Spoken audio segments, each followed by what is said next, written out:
Welcome back. I'm Paul Schmid, the host of The Pursuit Zone, a podcast that interviews explorers from around the globe to bring you their exciting stories. These are people that dream big, break out of their comfort zones, and take on ambitious pursuits. This is episode 190 with Sofie Couwenbergh, where we talk about traveling as a travel blogger and what goes into running a travel blog behind the scenes. Let's start the show, and let me introduce Sofie. In the summer of 2012, while working a regular job and in search of a creative outlet, she decided to combine her passion for writing and travel to create the blog WonderfulWanderings.com. Little did she know, less than 3 years later, she would quit that regular job to focus on the blog full-time to serve a community of travelers. Beginning this year, she left her home base in Belgium and set off on an adventure to visit a new destination every month to try the location-independent lifestyle and perhaps in the end discover a new home base. You can learn more at her website, WonderfulWanderings.com. Sofie Couwenbergh, welcome to the Pursuit Zone. Hey, Paul. Thanks for having me. Sofie, what did you study at university? I studied a bachelor's in literature and linguistics, and then I got my master's degree in Western literature, and I also have a master's degree in cultural management.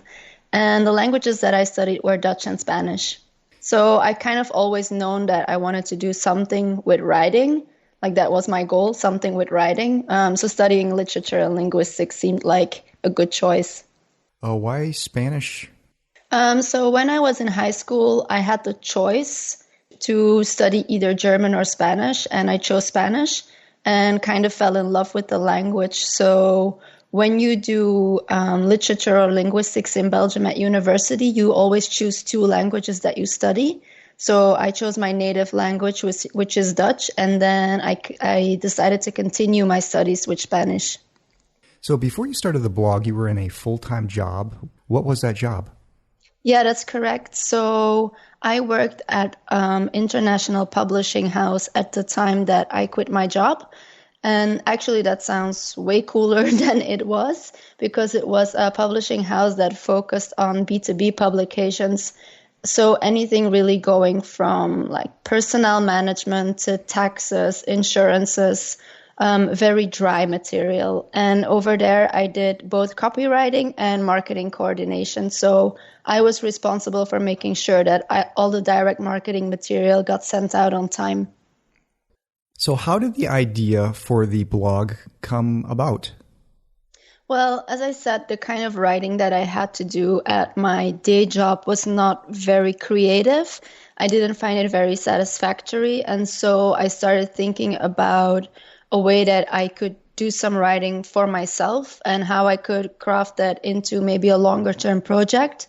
And then it was actually my parents who said like, oh, you love to travel, you love to write, so why don't you put the two together? And that's where the idea of the blog came from. Yeah, I know what you mean. I too work a job that's not very creative. And so that's why I like having the podcast, because it helps bring, fulfill that creative need in me. Yeah, for sure. So did you have any blogs that you were reading at the time maybe that inspired you? I wouldn't say that I was a loyal follower of one or two blogs, but I did already use blogs to plan my own trips. And when I got started blogging, I think the two that I always kind of went back to and that I did start following for a while were Adventurous Kate and Wandering Earl. So they're both two solo travel blogs, and I actually know both bloggers right now, so that's pretty cool. Yes, I am aware of those blogs. Those are pretty big blogs. Yeah, they're massive. And I think at the time when I got started, which was 2012, they were kind of the ones that popped up in every list of like the best travel blogs, or whenever you would search for something related to travel blogging, those two would pop up. So I think it's no surprise that those are the two I found. Is the way that your blog is now, is that how you thought of it, that it would be in the very beginning? Not at all. To be honest, when I got started, as I said, I got started more to have a creative outlet, and I literally had no plan. So when I started blogging, the blog was very much written in a diary-like style. So it was really about, okay, today I did this and this and this, and I went to this and this and this place. There was no structure. There was no big idea behind it. And then as time progressed and I started to get more professional and serious about it, I did try to guide it in a certain direction. But I have to say that this is something I've struggled with for a long time. And so my idea of what I wanted it to be has kind of evolved and changed over time as well. And it might still change in the future. Who knows? How did you come up with the name? Oh, so I'm a sucker for alliterations. So Wonderful Wanderings. I knew I wanted something that started with the same letters.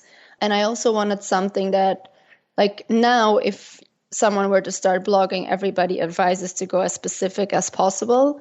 But when I got started, because I didn't really know what the goal of the blog was, I wanted a name that I could use for basically any kind of travel writing. So Wonderful Wanderings, I thought, had a nice ring to it, and it was general enough that I could use it for road trips, city trips, trips within Europe, trips outside of Europe, trips within my own country.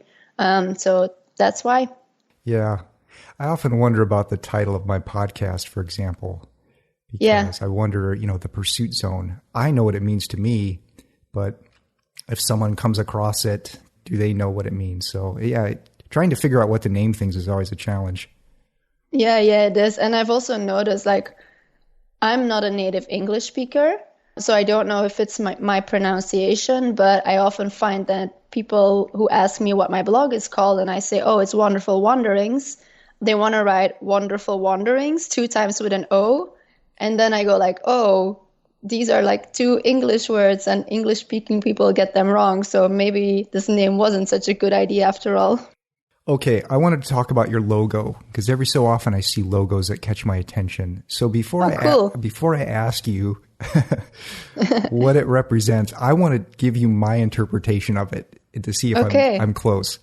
Oh, I'm curious. So what I think it is like looking into a sunset, and then there's a little bird flying into the sunset. That's exactly what it is. All right. Yes. So I guess that's a really good logo if it clearly shows what it is. Did you do the logo yourself or did you hire someone?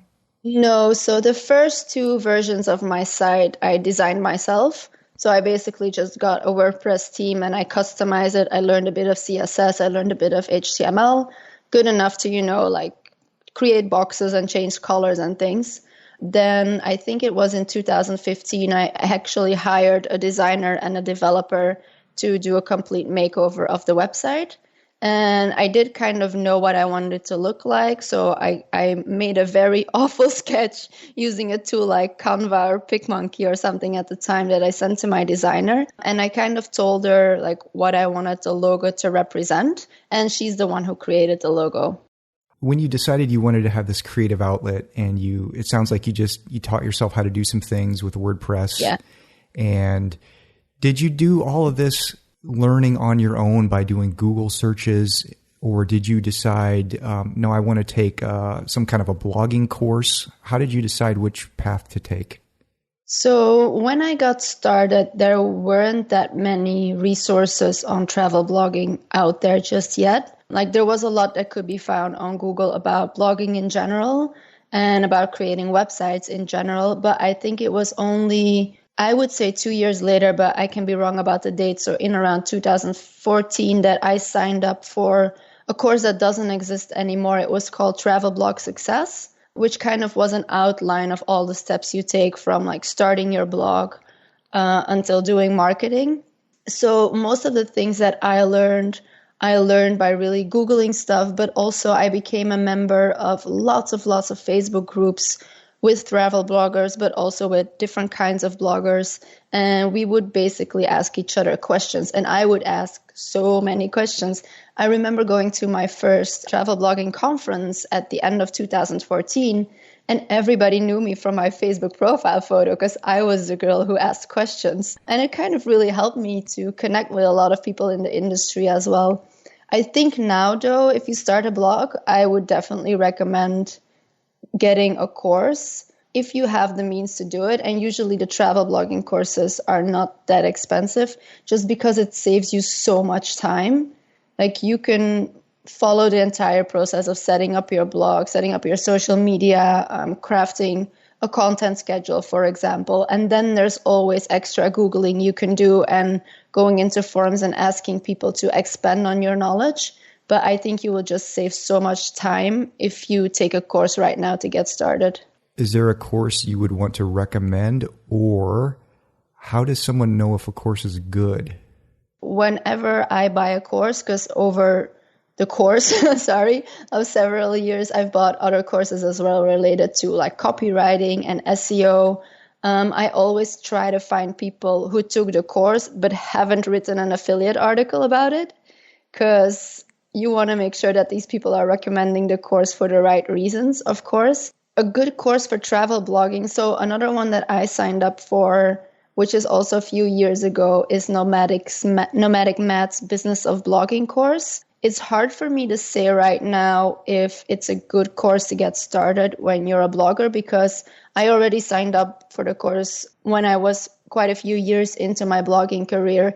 And I signed up basically because I was curious about the course and because I know Matt and I know that he's really good at what he does. But I think as far as travel blogging goes, that's really the only course out there right now that covers everything from setting up your blog, but also how do you monetize your blog? How do you do stuff on social media? And so I think that's a good starting point.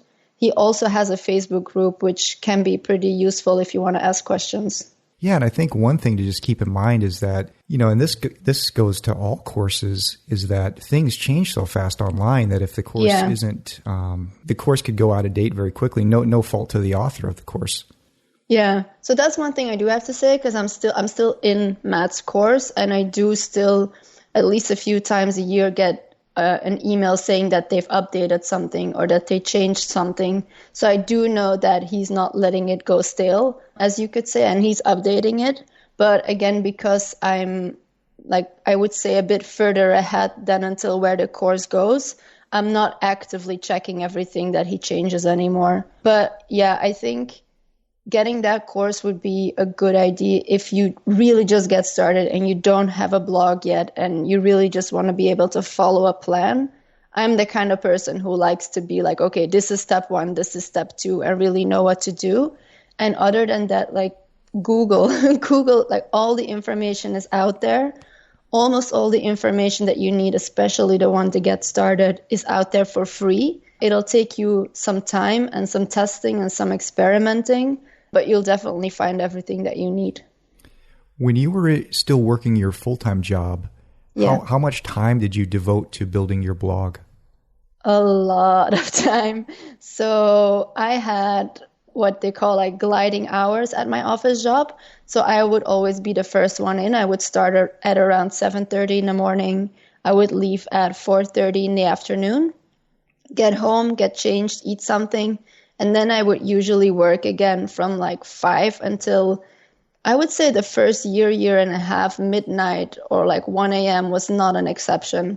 Obviously, I would take a break for dinner or to spend some time with my then boyfriend, but I spent a lot of time working hours next to my office job, which is also the reason why I had to quit it in the end, because it wasn't sustainable. Okay, so that's 5 to 7 hours a day, which is 25 to 35 hours a week. Wow, that's almost having a second job. So I do have to say I'm a bit of a workaholic though, so I don't necessarily recommend it, but the truth is there goes a lot of work into building a blog that you can monetize and that you can make professional. And I think especially in travel these days, because travel is so competitive. And I see lots of people getting started because, they go off of the idea of all the nice Instagram pictures and, you get to travel so much. But the truth is that I still now spend way more time behind my laptop than I spend outdoors. I do work less now than I did in the beginning. But I think it's important for people to be aware that if they want to turn this into a profession, they're going to have to put in the time. Yeah, so true. So when you left the job to focus on the blog full-time, did you was still 25 to 35 hours a week, or how many more hours did you do at this point? Oh, way more. Way more, because I had my full-time office hours that I could use now as well, right? So while I did take some more time off in the evenings, and I've always taken lots of dance classes, for example. So in the evenings, I wouldn't work that much anymore, but I would say I definitely did around 80 hours a week that first year of being fully self-employed. If it was me when it came time to quit, I'd be scared. So what gave you the confidence to go ahead and do it? I think I was at a breaking point. I'm someone who's very indecisive normally, and I'm also very much a planner. So I did have in mind that I would quit my job somewhere around May 2015. I ended up handing in my resignation letter on December the 1st, 2014, just because I couldn't do both anymore. So for me, the big breaking point was that I had a trip to Sri Lanka in November 2014, which was my last trip of the year. I'd spent all of my holidays on blog-related trips. I'd even taken unpaid leave. And I had to leave my hotel in Sri Lanka at midnight to catch a plane at 2 a.m. back to Belgium and then go to work the next day. And this had been a very exhausting trip. We would have to get up at 6:30 in the morning. We wouldn't be in bed before midnight. And I got on that plane all by myself, and I remember thinking, that's it, I'm done. I'm not doing this anymore. And at the time, I wasn't making nearly enough money to sustain myself on the blog. I think I was making maybe on average 500 euros a month. But I just knew that I had to make a decision. And because the job I had at the time wasn't fulfilling and I wasn't really happy in it, the decision was, okay, I'm going to try this for a year. And then we'll see if I have to go back to a normal job or if I can continue doing this. So actually, yeah, normally I'm pretty scared of making decisions. But this one was no, set, decided. I can't go on like this. I'm quitting my job. Yeah, that's a long flight and then have to go to work the very next day. Yep. 10 hours. Okay, so you're down in Sri Lanka. That's an interesting place. What are some of the highlights you remember about being in Sri Lanka? Oh, I'm pretty sure it's an amazing country. The trip I had there as a trip was not that amazing. It was a press trip organized by a hotel chain, and I saw more insides of hotels and buses than I think I saw of the country. But one of the highlights, I would say for me, was, there were quite a few, but I would say, and now I don't know if I pronounced the name correctly, but there was this one place that we visited, which is called Sigiriya. It's this massive rock in an open landscape, this massive mountain rock. And there used to be a castle built on top of it, actually an entire city built on top of it. Now it's ruins, but you can still visit it. I didn't make it all the way up there because I'm super afraid of heights. And the final part up there was along these really scary iron steps. But just for me, the excitement of climbing half of that rock and then getting the view from where I was, that was pretty memorable. Now, what type of traveler are you? For example, do you like beaches over cities?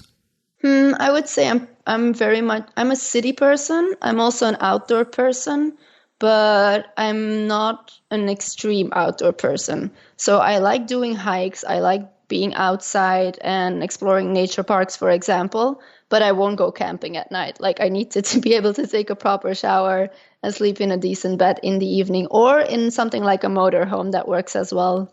Yeah, I like a good balance between the two. So if I do a nature trip the one time, then the next time I'll probably do a little city trip.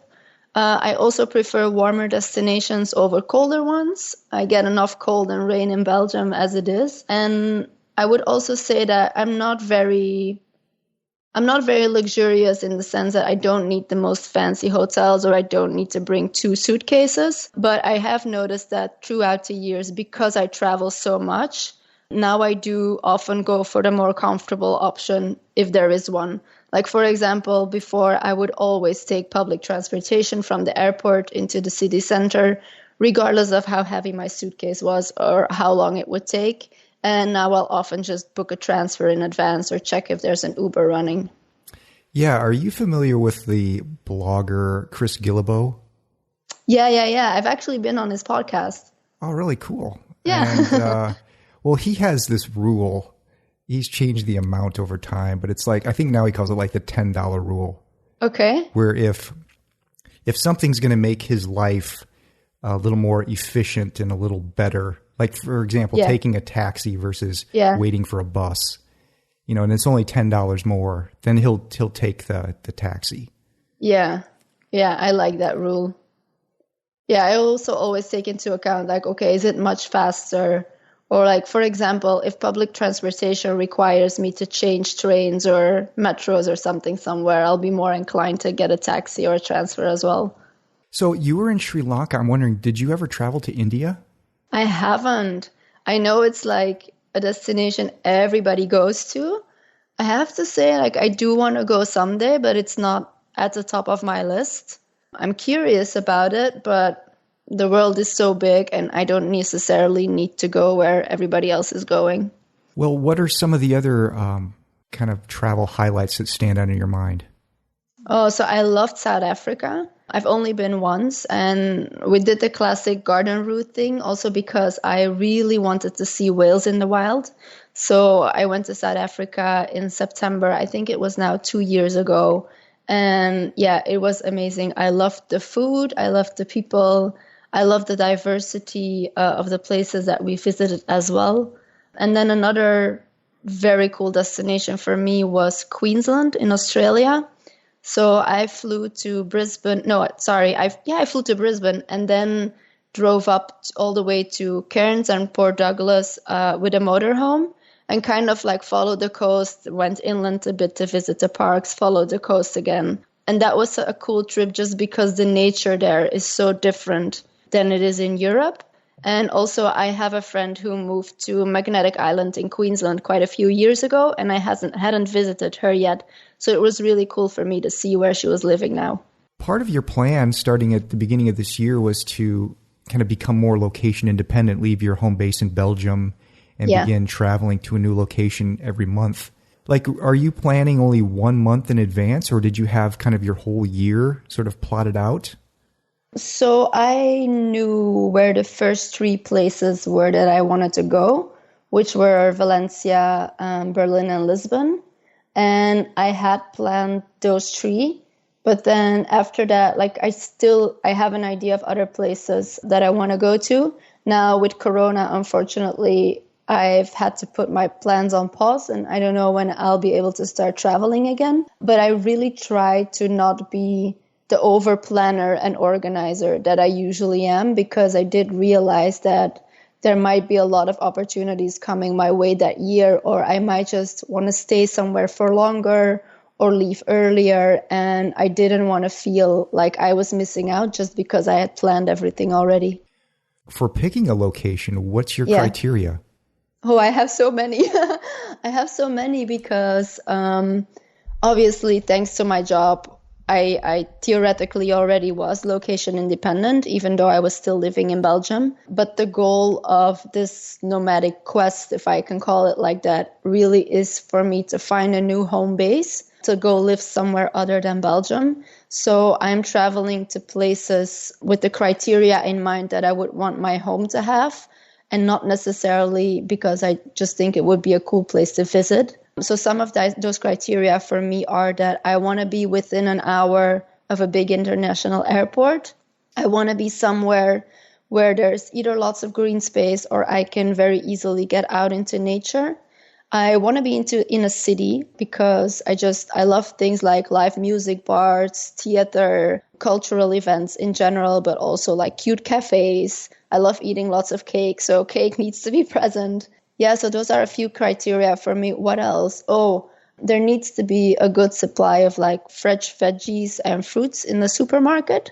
And while I was in Valencia, I learned that I also really, really appreciate if the supermarkets do home delivery. So I've made that an optional criterion right now. And then a very big one for me is also sunshine. It doesn't necessarily have to be tropically warm throughout the year. But as I mentioned, like Belgium is pretty gray in terms of the weather. And I feel that it really affects my mood in a good way when there's just a lot of light and a lot of sunshine. And then a last criterion that I have that is optional, but that I think I will stick to, and which makes all the other ones a bit harder, is that I would prefer to stay within Europe. Just because I have an EU passport, it's very easy for me to travel around Europe. I don't need to worry about any visa stuff. I'm also very close to my family. I'm very close with my family. And so I would like to be somewhere that allows me to get to them within a day if it's necessary. Does that include Eastern Europe? Yeah, it includes Eastern Europe. Now, I do have to say, for example, I love Bulgaria. I've only been once, but I would love to go back. I love the nature there. I love the food. The culture in terms of like social interactions is very different there than it is, let's say, in Western Europe. And I think that goes for most of Eastern Europe. The issue with Bulgaria for me is the language. So I do want to travel, or I do want to live somewhere better, where I would be willing to learn the language. And like, I'd definitely be willing to learn a new language, and languages interest me a lot, but I'm not entirely sure if I want to learn a new alphabet as well. So that's something else I'm taking into account. Yeah, I know, like in the digital nomad scene, the city of, or the town or whatever it is, of Bansko is big.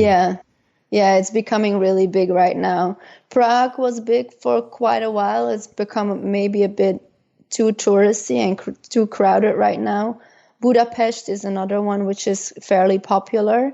The other problem for me with Eastern European cities or countries in general is that the winters are very harsh and cold. So if I were to go more in that direction, I would probably spend my time like half the year there, or maybe just like 4 or 5 months there, and then the rest of the year somewhere in Southern Europe. Well, what about some places that I don't know if they would be considered Europe or not, but like Ukraine or Albania or Georgia? Yeah, I haven't been there yet. I have to say I've traveled mostly around Central and Western Europe in Europe, but I'm definitely open to considering those options. Like I said, like I had my 3 first places fixed, and then I plan to kind of just go off places that are recommended by other people and that appeal to me for like the weather and the food and the other criteria that I mentioned. So what do you need to run your website when you're on the road like this, location independent? Is it just your laptop? Basically, yeah, my laptop, a hard drive, a good internet connection, and I'm good to go. It's a luxury, really. Do you use one of those Roost laptop stands? I have a neck stand, which I think is basically the same thing, but a different brand. Yeah. Although I have to say I don't use it very often because I just love using the keyboard I have on my laptop. And I haven't found like a separate keyboard that is just like as nice to type on as the one that's actually on my laptop. So what I prefer doing when it's possible, like when I rent an Airbnb, for example, is actually use like the TV screen as a second monitor. And then I won't use my laptop screen, and I'll type on the laptop, but I'll use the TV screen as the monitor. And then I can put that a bit higher, and then I'm sitting in like an ergonomically correct position as well. Yeah, I was always wondering about that. I've seen people travel with monitors in their suitcase. Yeah, I've actually considered it. I have considered it, and I've researched it, and I have a list of possible laptops that could be interesting. But now I've also realized that the last 3 months, my suitcase has been so full that either some toiletries would have to go or the laptop is not an option. I'm still debating it. I saw a photograph on your blog. It looked like you were running a Windows laptop. I do run a Windows laptop. I have never owned an Apple. My dad does. My dad has all Apple products. He loves them. Sometimes when I'm at their place and I quickly want to research something, I'll use his laptop and it drives me bonkers. And everybody keeps telling me, oh, but you need to get used to it. And I feel like it's with drinking alcohol, for example. I don't drink alcohol, and everybody tells me you need to learn. And I'm like, no, I'm fine the way it is right now. I don't need to learn. So yeah. I'm still on a Windows laptop. I'm the same. I've just always used Windows, and I think that the Apple stuff is very beautiful, but it's expensive, and the Windows stuff seems to work fine, so I just stay with it. Yeah, I'm the same. Like, why would I make life harder if I don't need to? Well, let's talk about Airbnb. Do you use Airbnb quite a bit? Yeah, I'm in an Airbnb right now, actually. Do you have any like Airbnb horror stories? So until a month and a half ago, I didn't. I've been using Airbnb for over 5 years now. I've always had good experience. You know, like once or twice the place was not as clean as you might have liked, but I've never really had a horror story until last month in Berlin.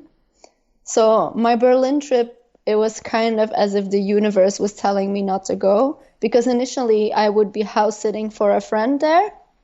And then 2 weeks before my trip was about to start, she sent me a message. She was abroad, but she got really sick and she wanted to come back to her own apartment. So she let me know that I would need to find another place, which was fine. I looked on Airbnb. I filled out all the criteria that I usually fill out, like the filters to find a place, checked all the reviews as I usually do, and I booked a place. Communication with the host was great. And then I arrived there and it was like 8:30 in the evening. I'd been traveling all day, you know, the moment you really just want to settle somewhere. And the host lets me into the building. We go to the elevator and the elevator doesn't work. I'm like, okay, that's fine. You know, that can happen. He doesn't own the elevator, so it's not really his responsibility. We go up 7 floors with my heavy suitcase. He opens the door to the apartment, and the first thing I notice is like 2 massive grocery bags full of empty beer bottles next to the door. I'm like, okay, can happen. Right in front of me is a room, which is just, it's chaos. It's full of stuff in piles, dirty laundry, I don't know what else. He tells me that it's the room where he stores his things when he has guests, so that I don't need to mind the room. I'm like, okay, that's fine. I don't need to be here. Then we step into the kitchen, and it's clear that the place just hasn't been cleaned, right? There's still food in the fridge. Like the oven dish is dirty. There's still waste from the previous guests. And it appears that the bed hasn't been made. There aren't any sheets available. I was like, what is this? But at the same time, my host was like this big, heavy guy. And I'm like a rather small female person. And I don't know, I always try to play it on the safe side. He wasn't scary or impolite or anything at all. But I didn't feel like entering a discussion about the state of the apartment at that moment. So I just told him that the situation was unacceptable, but that I would have a look around and that I would text him later. So he left, and I think he was kind of glad to leave because he realized that the place was not the way it was supposed to be. And I think he was kind of hoping that I would just settle and leave it like that. But I had a look around, and it was just, there were blood spatters of squished mosquitoes on the walls. There were like electricity cords coming out of the ceiling. There was no light in the bedroom. It was a loft with like windows all on one side, but there were no blinds or curtains or anything. There was like a half-cut open water bottle filled with something like paint with a brush still sticking out. It was like everything that you could think of, like waste or dirt, was there. Like the radiator was broken. So I photographed everything. I think I must have taken like 40 photos. Then I went through the apartment again and like I filmed everything. I pointed out everything because I was like, I'm going to file a claim with Airbnb. I couldn't stay there because there were no sheets for the bed even, and it was just gross. So like within an hour and a half of arriving there, I booked another hotel, which was like a 10-minute walk from the Airbnb. I left. And then when I got to the hotel, I sent the host a message saying like, look, this really was unacceptable. I feel very uncomfortable there. I'm going to file a refund claim and I'll drop off your key later. Luckily for me, he instantly acknowledged that he was in the wrong, that his cleaning lady obviously didn't come or whatever. But because he was in the wrong, in the end, I did manage to get a full refund from Airbnb. It ended well, but I would have to say my whole contact with Airbnb support took over 24 hours. So that was quite stressful because I had planned to stay in Berlin for a month, and all of a sudden I didn't have a place to stay. But really, that was a horror story, but it's the only one I have in over 5 years, so I think that's pretty okay. Sounds like the place was under construction. Yeah, and I think that he had someone who usually like makes it look the way it needs to look, and that person didn't show up and that he didn't check before letting me in, which clearly he should have done. But yeah, it is what it is. Do you have any tips, or have you learned anything over the years on the best ways to use Airbnb? Airbnb tips, I guess I would say. I always use like the filters extensively. Like after a few years, I really know what I want in a place, especially if I'm staying there for like over a week. And I check all the reviews for things that like for me could be issues. You know, everyone has different things that they find important. Like for me, it's the Wi-Fi. If I see one person mentioning like, oh, you know, the Wi-Fi kept disconnecting or something, then that's something that I will ask about. I only go for Airbnbs that have higher than a 4 on 5 score. I only go for Airbnbs that have reviews and preferably more than 2 or 3.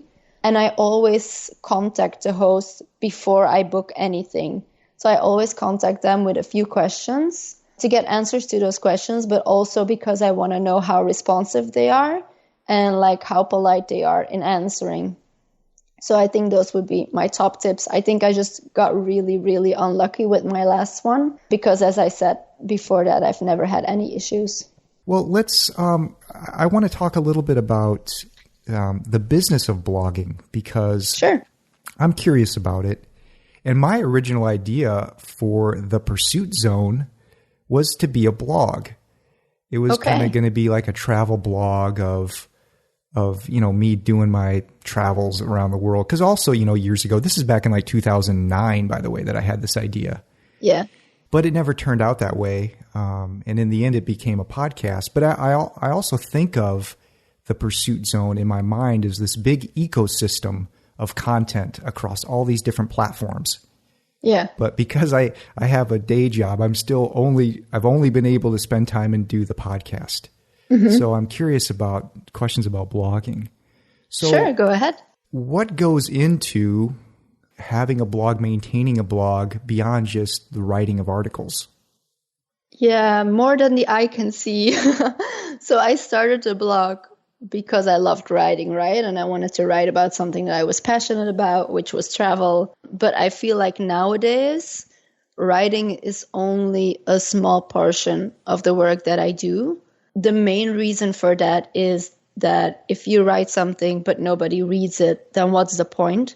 So a lot of my time is spent on search engine optimization, keeping in touch with my followers on social media, basically getting the word out. Other time is spent on optimizing articles. Because I've been running the blog for 8 years already, I have lots of content that needs to be updated annually or that needs to be optimized to still rank well in Google. I work a lot with brands and mostly with destinations as well on marketing campaigns.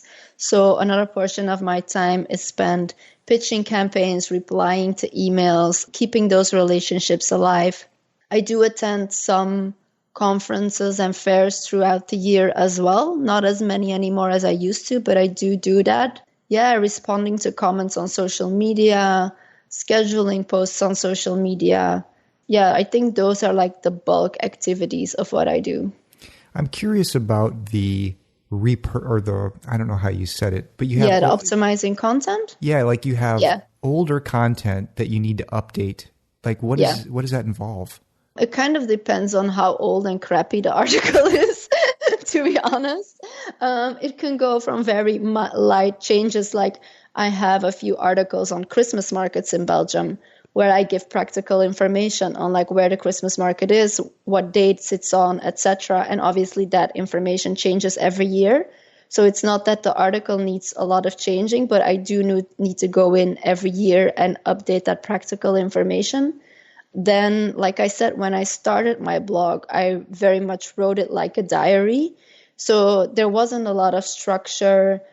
Similar topics weren't grouped together. It wasn't optimized for Google at all. So I spent, I would say, at least 4 or 5 months in total already over the past 2 years or so, like completely rewriting that content, getting rid of what I couldn't use anymore or what wasn't relevant anymore, adding more bits and pieces.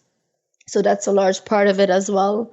What I also had was, for example, in the beginning when I would upload photos, I would just upload like the massive original photos that were like, I don't know, so many hundreds of megabytes, and that had a file name which was like DCN54923. So what I did was replace all my photos with like optimized photos for the web, so much smaller in size, but also with a file name that makes sense. And right now, for more recent content, it's basically keeping an eye on how it does in Google. And if I'm not on the first page, or I'm not, like I'm on number 10 and I want to be on number 1 or 2, it's comparing my article with that of competitors and seeing how I can make it more valuable. So how I can add more information or better information or maybe nicer photos. And it's something that never ends, right? Because your competition, if you will, is also always creating new articles and trying to be better and trying to rank first in Google. So this is a process that you kind of have to repeat every year. And it takes so much time for me personally. While I do have some people helping me on the blog, it's not possible to do all of my articles every year, or I wouldn't be doing anything else. But so, yeah, that's an ongoing process. Yeah, geez, that's a lot of work. So are you still on are you still on WordPress? Yeah, I'm still on WordPress. So I have a custom designed website on WordPress. Are you the one that's going into the administration panel and doing all the back end work? Like, for what I want to get to is like, do you have like SEO plugins that use like a Google Site Kit? I do all the back end work myself, except for things that are like developing and coding. I have someone for that who helps me with that. I use like RankMath, which is basically like Yoast SEO to do like a few things on the website. And obviously I have a bunch of plugins like everybody does, but most of the SEO is it's not going to be done for you by plugins, right? The plugins help to install some things or direct some things or like keep track of some things, but you need to do the actual work. Mm-hmm. It's not, you cannot just install a plugin and expect that you're going to be ranking better in Google. Right, but it helps you with like the your KPIs, the numbers, the statistics. I don't know if plugins help that much. Like I use RankMath, but for example, RankMath gives you a score, so to say, on how well you do for a certain keyword, but I don't really look at that. I use RankMath to control things like what my permalinks look like, so what my URLs look like, or if I have to disallow things, or like basically technical setup of my website that doesn't really change. And then all the tracking that I do is really done in like Google Analytics, Google Search Console. I use Ahrefs a lot as well. I use Key Search. So it's done in tools that are outside of the blog. You've got a lot of work to do. So, and you mentioned you have some people to help you. Did you kind of build a team? I don't have any employees. I work with a few freelancers that I can contact when I need them. So I've been working with Chris Richardson, for example, from RTV Labs for, I think, already 6 years or something. So he's my tech guy, I call him. So whenever there's something that I don't know how to do, or whatever, I broke something and I don't know how I broke it, I'll send him an email and he'll look at it and he'll fix it. And then I have a few people for me who do research work. So if I want to write an article about something that I want to give a lot of background on, or I have some facts that I want checked, they do that for me. And then the text that is not about my own experience, let's say, so that's pure factual information or historical information or something, they might write that as well. And then I have someone who helps me with Pinterest. So basically she schedules all of my pins and she does little tasks like data entry and upkeep of things in the back end and stuff like that. So I think at the moment I'm working. Oh, and I recently started working with a few translators because my blog is bilingual, English and Dutch. And I used to do all the translations myself. And that's fine. But to be honest, it's kind of boring to write the same text twice. So I started working with a few people who helped me translate. So I would say I have a pool right now of like 6, 7 people, but those are not even part-time working for me, right? So when I have an assignment for them, I will send them an assignment and they'll help me out. So you've been doing this for a while, so you've been able to kind of cultivate and get some good talent working for you. But if you were just starting, like, how do you find people? All of the people that I have right now, aside from my translators, who are people who came from my community. So I just sent out a newsletter to the people who follow the Dutch side of my blog saying like, look, I'm looking for people to help me translate. And so they came from that. All of the other ones have come from personal recommendations. And I have tried hiring through job boards in the past. Like I've done Upwork. I've hired by putting out vacancies in Facebook groups, etc. The people that have stuck with me, and some of them, like Chris, has been with me for 6 years. One of my writers has been with me now for I think 3 years or maybe even a bit more. Are all people that I found because someone I trusted told me like, oh, this is a good person to hire and they're looking for more work. I know that's not the easiest way to go about it, but I've noticed that if you hire through platforms like through Upwork or something else, first of all, you very often get so many applications, of which maybe 5% are good. And I also feel like there's often not people who stick around or who don't consistently deliver quality. I might have gotten a bit bad luck with that. I don't know. Or I might have gotten really lucky with the people who were recommended to me.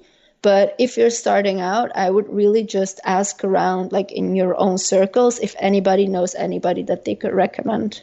I once heard on a podcast some travel bloggers saying that, oh yeah, it's pretty easy to make, $1,500 a month on a travel blog without having to do an insane amount of work. If you want to get to the $10,000, $8,000, $10,000 more than that per month, then that's going to require a very heavy workload. Do you think that's really a true statement, that it's pretty easy to make $1,500 a month with, say, 20 hours per week? It's a tough one. I think there's two parts to that. I think in travel blogging, as in many other industries, I think people like to present, or some people like to present themselves as more successful than they maybe are, or as having to put in less effort than they maybe have to put in. Or maybe I'm doing it all wrong, which is perfectly possible as well. I think it's very easy to start earning $1,500 a month once you've gotten to a certain point. Like, I don't think if you're starting out from scratch with a travel blog, like I'm not talking about any other industries, I'm talking about travel. If you're starting from scratch and you're only putting in 20 hours a week and you have 0 readers to start with, I don't think that within 6 months you're going to be making $1,500. Like 99% of the people is not going to be making $1,500. That's what I know from my experience and from like conversations I've had with people doing the same kind of work as I have. That being said, as I told you, when I quit my job at the end of 2014, I think I was only making around 400 or 500 euros a month. So I honestly had thought like, oh, I'm going to give this a go for a year and I will probably have to start looking for a job again at the end of the year. I didn't, because I feel if you can fully dedicate yourself and you have a good base, like you already have your blog set up the right way, you already have a bunch of content, you kind of already know what you're doing, then I think it's very easy, well, not very easy, but it's very doable to grow it into a monthly income earner.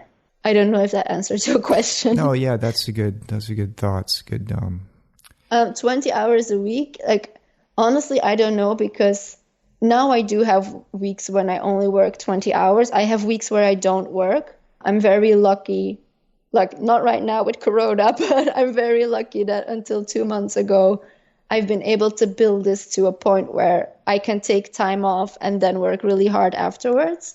But I think if you're just getting started, you might want to put in more than 20 hours a week. If you can, of course. If you're building it next to your regular job, then 20 hours is all you might have, and you'll still get there. It will take a bit longer. One of the other questions that I wanted to ask is, okay, when you talked about your blog, it's very, say, research oriented. It's very practical, I would say. It's very informative. You're going out there and saying, I want to know what people want to see, and then I will create that article and try to rank as high as I can.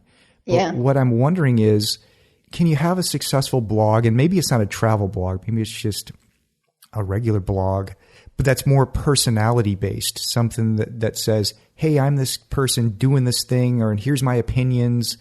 And then maybe that person isn't really doing so much keyword research. They're just putting their stuff out there.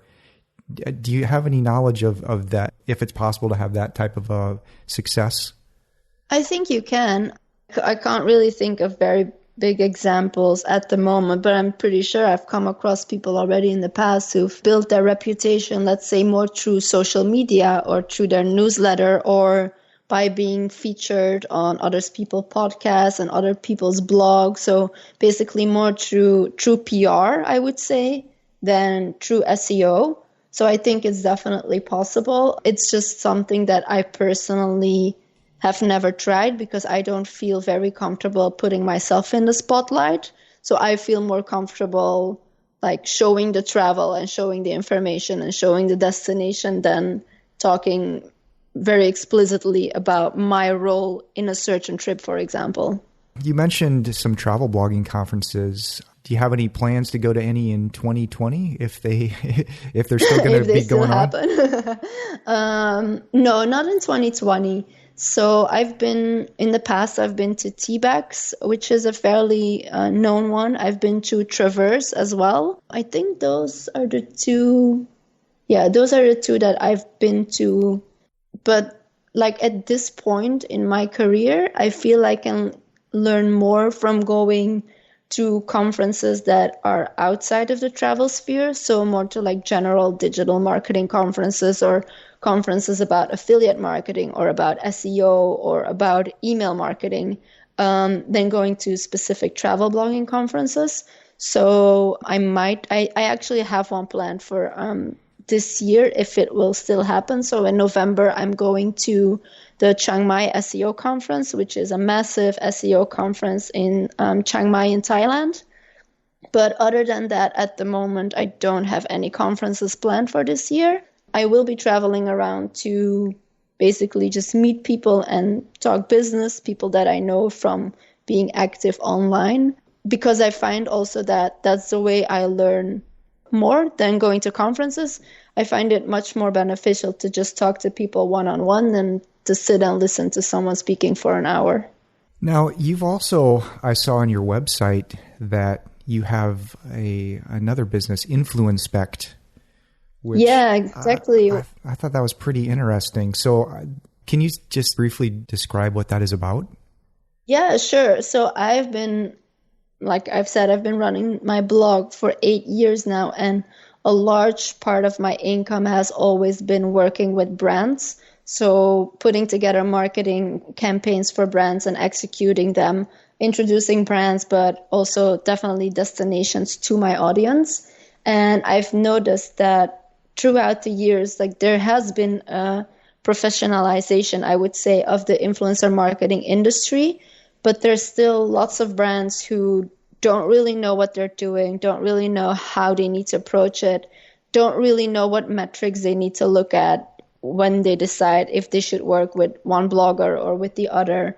And a lot of the services that are being offered at the moment are like either full-blown PR services, which are really expensive, or are like very automated and hands-off influencer marketing platforms where you basically have to filter and you find a few people, but I didn't really see anything in the middle where you get like a custom personalized advice on who you should be working with and why, without also having to buy like a whole other package. So that's kind of the gap that I'm trying to fill with InfluInspect. And it's specifically focused on brands who get pitched a lot via email. So I've noticed that a lot of brands they get contacted a dozen times a month, some even 100 times a month by influencers who want to work with them. And while they may want to, they simply don't have the time to really dig into all of these people's profiles. So what I offer is to do that for them. I have all the tools, so they won't need to subscribe to all of these tools. I can check all their metrics. I look at the quality of the content that they deliver, and then I formulate an advice for the brands on whether to go ahead or not. So yeah, this is a new business that I launched in January. Unfortunately, at the moment, it's a bit on pause because of the whole Corona situation as well. But I'm very much looking forward on doing more of that kind of work because I feel like it can really help the industry become even more professional in the future. Yeah, it's a good idea. Thank you. Yeah, you can. I need to use it to weed out some of the crazy emails I get for people that want to come on the podcast. I imagine.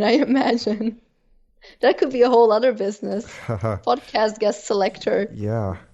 So I guess I wanted to end here by just asking, how do you feel about the future of blogging? Because there's so many other kind of competing platforms and with mobile and all this stuff happening.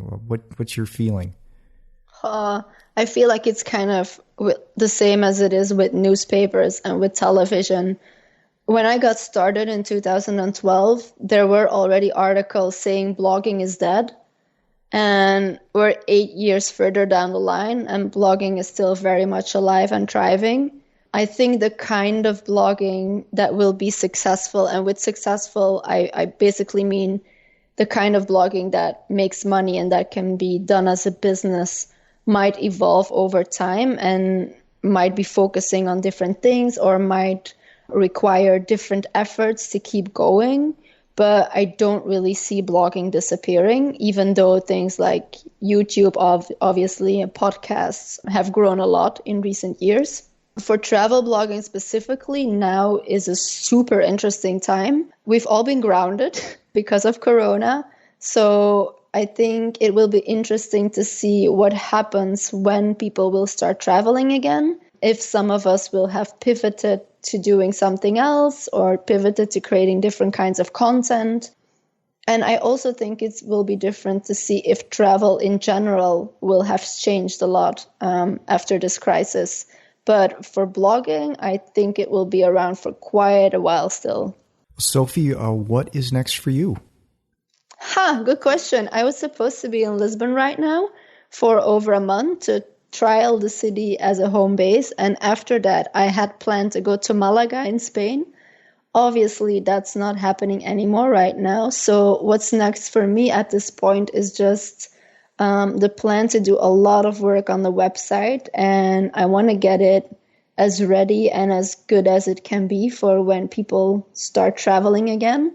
And then as soon as this whole crisis clears up, and to be honest, I think that it will be a few months at least before I can properly start traveling again. But when I can, I will hit the road again and I'll go in search of a new city to live in. And how can people find you online if they want to learn more? So they can definitely check out the website, wonderfulwanderings.com. There's a contact form on there. Everybody's very welcome to send me an email, say hi, or ask whatever question you may have.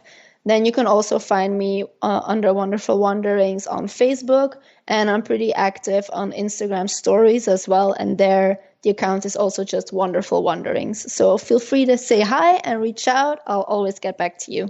Okay, Sofie Couwenbergh, thank you so much for coming on the show and helping educate me on the business of blogging and sharing some of your stories. Thank you so much for having me. It was really fun. Yeah, thank you. You're welcome. And you also mentioned being a guest on Chris Guillebeau's podcast, so I'll find that and I'll put a link to that in the show notes as well. Cool. I will see if I can send it to you after. Okay. Thank you. Thank you. Bye. Thanks again for listening. You can find this episode online at thepursuitzone.com/TPZ190. That's TPZ190. The best way to support the podcast is, of course, to subscribe and share this with your friends. You'll find subscription links over at thepursuitzone.com. Hey, if you're listening on YouTube, make sure you subscribe to that channel and give this a thumbs up. You can like and follow along on Facebook and Twitter at The Pursuit Zone. If you want to send me an email, you can do so at paul@thepursuitzone.com. You can also leave me a voice message, in which case you could end up on the show, at speakpipe.com/thepursuitzone. This episode was recorded on March 24th, 2020. For the show notes and for more great adventure travel podcasts, as always, visit thepursuitzone.com.